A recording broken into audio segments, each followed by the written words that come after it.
Europe 1. Moins d'une semaine après la résolution adoptée par le Parlement donnant raison au Rassemblement national pour dénoncer les accords franco-algériens de 1968, Marine Le Pen ne lâche pas l'affaire. La chef des députés RN a interpellé une nouvelle fois le Premier ministre sur le sujet tout à l'heure. Bonsoir Marie-Hélène Trémollet. Bonsoir Pierre, bonsoir à tous. Et elle réclame des actes de l'exécutif.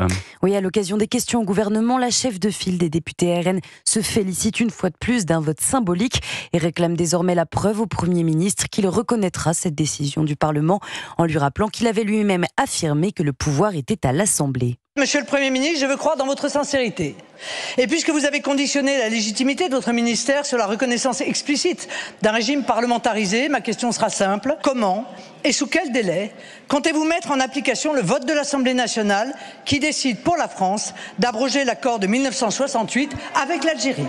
En réponse, Sébastien Lecornu rappelle avant tout que ce vote n'a aucune valeur contraignante et législative et écarte d'office toute suppression de ces accords.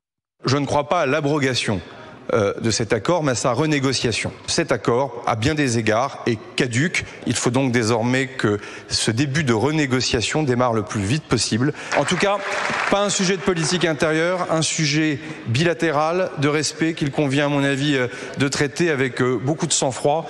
Pourtant, dimanche dernier, le ministre algérien des Affaires étrangères Ahmed Attaf qualifiait ce vote d'affaire franco-française, précisant que le sujet ne concernera Alger qu'à la condition que le gouvernement français s'en empare et se tourne vers celui d'Abdelmadjid Tebboune. Merci Marie-Hélène Trémollet du service politique d'Europe.